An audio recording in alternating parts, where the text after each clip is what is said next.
పాపం రోజు ఆటో నడుపుకుంటే గాని జీవనం సాగదు. కూరగాయలు అమ్ముకుంటూ వాళ్ళ జీవనం సాగిస్తూ ఉంటారు. కంప్లీట్లీ ముగ్గురు కొడుకులు, చాలా చిన్న ఫ్యామిలీ, కష్టపడుతూ వాళ్ళ జీవితాన్ని ముందుకు నెడుతున్నటువంటి టైంలో అనుకోనటువంటి సంఘటనలో తండ్రి అట్లాగే కొడుకు చనిపోయినటువంటి పరిస్థితి. ఇది ఎక్కడ అంటే దుండిగల్లో జరిగింది. అనుకోని సంఘటన అని ఎందుకు అంటున్నానంటే, మనకు తెలుసు నిమజ్జనాలు పెద్ద ఎత్తున జరుగుతున్నాయి. దుండిగల్లో కూడా చాలా పెద్ద లేక్ ఉంది కాబట్టి ఈయన ఎక్కడైతే కూరగాయల మార్కెట్ ఉందో ఆ మార్కెట్ ముందరనే తెలిసిన వాళ్ళది ఎవరిదో వినాయకుడు ఉంటే ఆ వినాయకుడు నిమజ్జనాన్ని వాళ్ళ ఆటోలో పెట్టుకొని ఎంతో కొంత, అంటే ఆ నిమజ్జనానికి కూడా కొంత డబ్బులు వస్తాయి అన్నటువంటిది. సో ఆ నిమజ్జనానికి సంబంధించి ఈ పర్సన్ ఆటోనే మాట్లాడుకొని అదే ఆటోలో వినాయకుడిని నిమజ్జనం చేసిన తర్వాత యాక్చువల్లీ వాళ్ళని దింపి ముందటికి వెళ్ళి యూటర్న్ తీసుకొని మళ్ళీ వద్దాము అనుకున్నటువంటి టైంలోనే ఎవరు కూడా గమనించలే. మనకు తెలుసు రాత్రి 8-9 గంటల ప్రాంతంలో ఇన్సిడెంట్ అయితే జరిగింది. చిమ్మ చీకటి ఉంది, ఎవరు గమనించలేదు. ఆటో ఏమైపోయింది అంటే ఈ దుండిగల్ లేక్ ఎక్కడైతే ఉందో ఆ దుండిగల్ లేక్ లోకి దూసుకుపోయినటువంటి పరిస్థితి. ఎవరు కూడా గమనించలే. అంటే వాళ్ళు ఈ ఎక్కడైతే నిమజ్జనానికి సంబంధించిన ఏర్పాట్లు ఎక్కడైతే ఉంటాయో అది కూతవేటి దూరంలో ఒక 100-150 మీటర్స్ దూరంలో ఉంది. అక్కడ దింపిండు. వీళ్ళందరినీ దింపి కొడుకు తండ్రి ఇద్దరు కూడా ఆటోని యూటర్న్ చేసుకొని వద్దాము అని అనుకున్నారు. అది చాలా కంజెస్టెడ్ ఏరియా అనేటువంటిది ప్రత్యక్ష సాక్షులు చెప్తున్నారు. కంజెస్టెడ్ ఏరియాలో ఆ యూటర్న్ చేస్తున్నటువంటి టైంలోనే అదుపు తప్పి ఆటో ఒక్కసారిగా ఆ దుండిగల్ లేక్ లోనికే దూసుకుపోయింది. అండ్ వర్షాలు పెద్ద ఎత్తున పడుతున్నాయి మనకు తెలుసు. దీంతో దుండిగల్ లేక్ కూడా చాలా ఫుల్ ఉంది. దాదాపుగా ఇది రాత్రి 9 గంటల ప్రాంతంలో జరిగినటువంటి ఇన్సిడెంట్. 20-30 మీటర్ల వరకు కూడా ఈ ఆటో లోపలికి వెళ్ళిపోయింది. ఎవరు కూడా గమనించలేదు. అసలు ఆటో పైకి కూడా కనిపించలే ఆ వాటర్లో.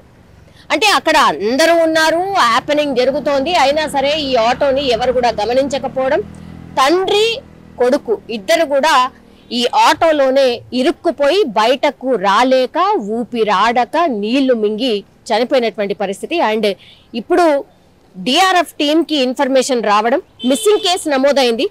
మిస్సింగ్ కేసు నమోదవడంతో ఈయన ఎక్కడికి వెళ్ళాడు ఏంటి అని ఫ్యామిలీని ఎంక్వైరీ చేసినప్పుడు ఇలా ఈ దుండిగల్ లేక్ దగ్గర ఈ నిమజ్జనాని కోసమని ఈ ఆటోలోనే వెళ్లారు. మరి అక్కడి నుంచి మళ్ళీ తిరిగి రాలేదు, ఏమైంది ఏంటి అన్నప్పుడు పోలీసులు అట్లాగే డిఆర్ఎఫ్ టీం అక్కడికి చేరుకొని సర్చ్ ఆపరేషన్ స్టార్ట్ చేశారు. అక్కడ క్లూ ఏం దొరికింది అంటే ఈ ఆటో ఎక్కడైతే టర్న్ తీసుకుందో, ఎక్కడైతే ఈ ఇన్సిడెంట్ జరిగిందో, అంటే ఆటో టర్న్ తీసుకునేటువంటి టైంలో ఒక పెద్ద రాయికి తాకి ఆ తర్వాత ఆ లేక్ లోకి వెళ్ళిపోయింది. ఆ లేక్ కూడా కట్ట లాంటిది ఏమీ లేదు, సరి సమానంగా ఉంది. అంటే రోడ్డుకి అట్లాగే ఆ వాటర్ కి సరి సమానంగా ఉంది. అదే ఇప్పుడు వాళ్ళ పాలిట ఏమనుకోవచ్చు, మృత్యుగా మారింది అనుకోవచ్చు.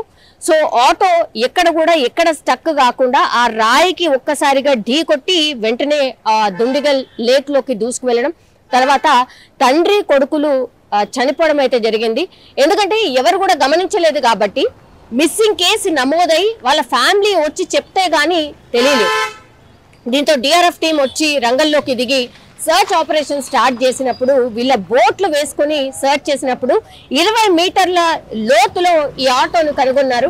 ఆ ఆటోను తీసుకొని బయటికి తీసుకొచ్చే టైంలో కూడా పాపం ఈ అబ్బాయి ఎవరైతే ఉన్నారో అబ్బాయి పేరు వచ్చేసి శ్రీను, ఆ తండ్రి పేరు వచ్చేసి జాను. సో ఆ కొడుకు అండ్ తండ్రి చేతులు చాలా గట్టిగా ఇట్లా పట్టుకొని ఇద్దరు కూడా ప్రాణాలు వదిలినట్టుగా అక్కడ ఉన్నటువంటి ప్రత్యక్ష సాక్షులు చెప్తున్నారు. అట్లాగే డిఆర్ఎఫ్ టీం కూడా వాళ్ళిద్దరిని తీసేటప్పుడు కూడా వాళ్ళిద్దరు కూడా చేయిలు చాలా గట్టిగా పట్టుకొని ఉన్నట్టుగా చెప్తూ ఉన్నారు. సో అత్యంత విషాదకరమైనటువంటి ఘటన అనుకోవచ్చు. ఎందుకంటే ఎవరు కూడా అనుకోరు, ఎవరు కూడా పాపం గమనించలే. ఆ ఆటో అందులో దుండిగల్ లేక్ లో పడిపోతున్నప్పుడు కూడా ఎవరు గమనించకపోవడం కూడా ఈ మృత్యుకి వన్ ఆఫ్ ది రీజన్ అని కూడా చెప్పొచ్చు. పాపం ముగ్గురు కూడా అబ్బాయిలే. ఇప్పుడు ఈ 7 ఏళ్ల అబ్బాయి ఎవరైతే ఉన్నారో ఆయన చిన్న అబ్బాయి.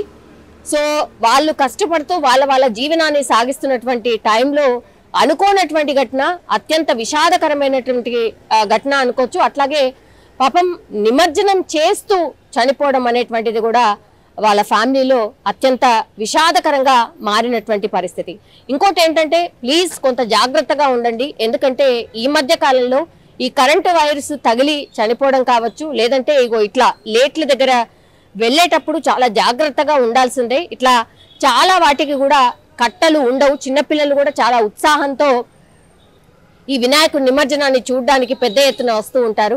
మనము మన వాళ్ళని చూసుకోకుండా ఇట్లా కొంత అజాగ్రత్తగా ఉన్నా, లేకపోతే ఇప్పుడు ఈ అనుకున్నటువంటి సంఘటన, ఇప్పుడు కరకట్ట ఏమీ లేదు, డైరెక్ట్ గా అందులోకి దూసుకుపోయింది. సో ఇప్పటికైనా ఆఫీసర్స్ మరి అక్కడ ఆ ఇష్యూ ఉంది కాబట్టి వెంటనే ఏదైనా బ్యారికేడ్ లాగా ఏదైనా ఏర్పాటు చేయడమో ఏదో చేయాలి. ఎందుకంటే రాత్రిపూట ఏమీ కనబడదు, అండ్ అక్కడ లైటింగ్ వ్యవస్థ కూడా ప్రాపర్ గా లేదు అనేటువంటిది కూడా ప్రత్యక్ష సాక్షులు చెప్తున్నారు. కాబట్టి ఇప్పటికైనా ఈ ఇన్సిడెంట్ జరిగిన తర్వాత అయినా ఇంకా కూడా నిమజ్జనాలు అయిపోలేదు కాబట్టి ఈ ఇష్యూని కొంత సీరియస్ గా టేకప్ చేసి అక్కడ లైటింగ్ అరేంజ్మెంట్ కావచ్చు, లేకపోతే పోలీసులను ఎవరినైనా పెట్టడం కావచ్చు, నిగరాని లేకుండా మాత్రం ఇట్లా నిమజ్జనాలు చేయకూడదు అని చెప్పేటటువంటి ఇన్సిడెంట్ అని కూడా దీన్ని అనుకోవచ్చు.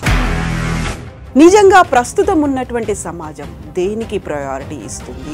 ఆర్థిక సంబంధాల చుట్టూ మాత్రమే తిరుగుతుంది. మళ్ళీ ఎన్నికలంగానే చాలా విరక్తి కలుగుతాను. మంచి అనిపిస్తుంది కదా, లేడీస్ కూడా ఛాలెంజింగ్ జాబ్స్ చేసినప్పుడు చాలా బాగుంటది. ట్రాఫిక్ అసిస్టెంట్స్ గా నియమించిన ట్రాన్స్జెండర్స్ అందరితో సాల్యూట్ చేయించుకుంటున్నారు. ఫుడ్ డెలివరీ ఇవ్వటానికి వెళ్ళినటువంటి డెలివరీ బాయ్ అనిల్ పై కళ్ళ ముందు